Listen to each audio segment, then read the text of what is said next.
Hey, good morning, everybody. Sorry, this is going to be a little bit rough, but I got some kind of nasal thing going on.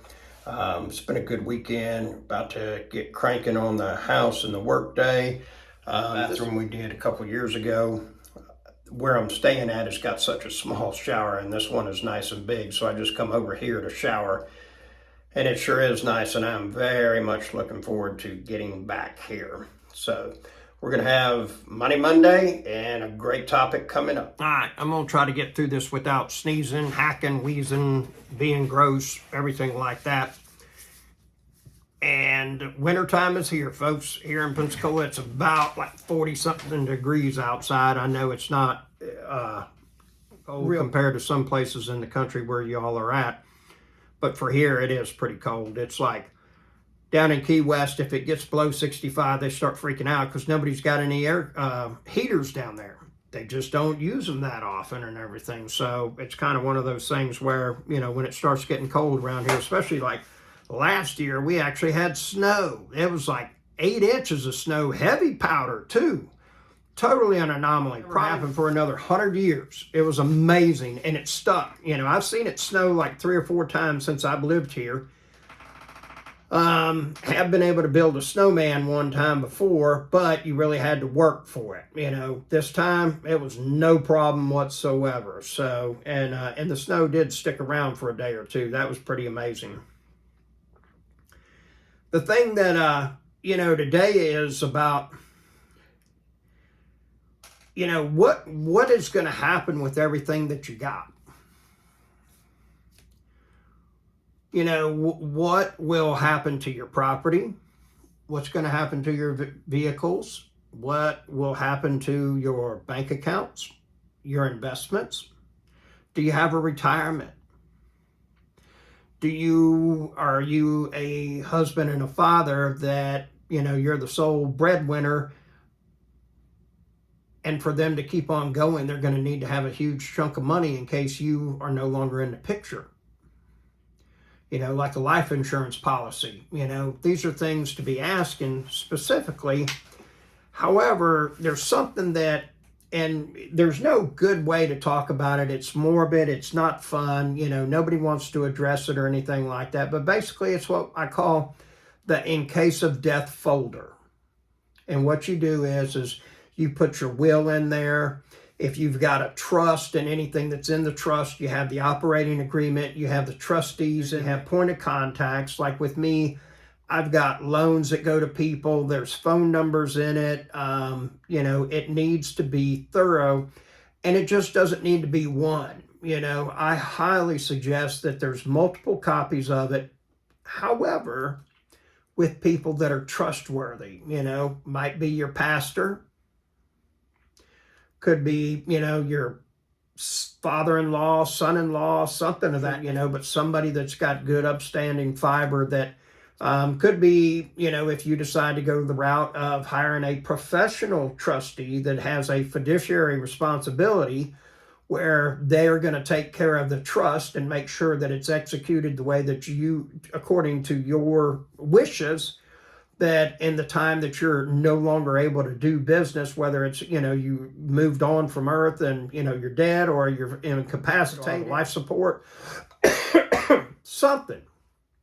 The biggest thing, though, is to put everything in one place. That way, somebody has the ability to take care of everything. Like with me, I don't want the people that I owe money to that, because I bought some properties that have been owner financed, and I don't want those people to have to go through a lot of, and basically go to court to get their property back. I either want it to be ways that my trust or my heirs go ahead and,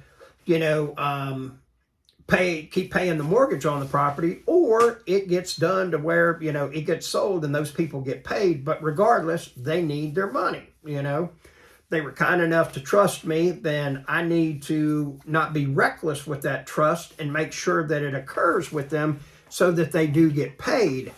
And this is something that, everybody says, oh, I'll get to it later. I'll get to it later. And, you just never, when later is not going to come around. And the thing is that I see it time and time again. Talk to a guy that he's got about 8 years and he's going to retire. He does not have a house.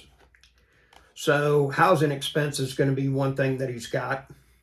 He's got a little bit of money in the bank, but not making any investments with it. And he will get a pension, and it's $4,400 a month, but he loses, I think, 25 to 30% of that to an ex-wife. So then you figure that, he's going to try to be, living a life on $3,000 a month. Well, I don't know what the housing cost where he's at, but I would imagine that, Pensacola is something halfway decent, room, 2-bath apartment in a good neighborhood. That's minimum $1,400 and up. So now you're looking at having to feed yourself, pay bills, electricity, water, trash, all of that for $1,600 a month. Is that what you want your life to look like? It's a choice. You can live for today and, be buck wild, or you can plan for the future and do a little bit of living. And, it'll make a huge difference later on. Right now, you can make a sizable dent in your retirement, if you're in your early 20s and just, putting $200, $300 a month away into some type of mutual fund that, it runs on the index of the S&P 500. It would be huge when you're, in your 60s, or heck, you might even decide, hey, I want to, up the ante and everything. I want to retire in my 40s. I know that they've already hit it, in their 30s, and, they get, I think somebody's doing it on like $6,000 a month. They bought a number of, couple of rental properties and fixed them up, paid cash for them, and, and now they're raising their kids, and, they live fairly frugally. It's not like, they're, going to Vegas every other weekend or taking extravagant vacations and everything like that, but they live pretty good. But the value in their life, what makes it worth living is that they get to do whatever it is that they want to do, and it might change at some point in the sense that they decide, hey, we want a higher living, we want more choices, so we're either going to buy more rental properties or we're going back to work, and that's wonderful to be in that position. That's a freedom like no other. And again, having your affairs in line is absolutely crucial. If something happens to you, that burden is on other people to take care of your stuff, and that's going to be rough. Me personally, I don't have any kids. Okay. So, and, knows nothing about real estate except for I really love it. She's watched transformation of the houses, go from, old shit box to something beautiful, and she loves seeing that part of it and everything. She doesn't have any idea what they're worth, how to sell them, as far as what would be a quick sale, who to go to, that kind of stuff. She just doesn't have that knowledge, and I don't want her to have that burden on having to deal with my stuff. So, again, make sure you got all your ducks in line. This is Money Monday. We talk about, things having to do with finances on Monday. Just make sure you've got that in case of death folder set up where all your important information is, all your passwords. Like if you got some brokerage accounts that you're doing trading on, you need to have those on, in case of death folder, so people can access your accounts and then figure out what to do with them. So it's Money Monday. I'm Robert. Have yourself a wonderful day and keep me in your prayers so I get to feeling better. Take care.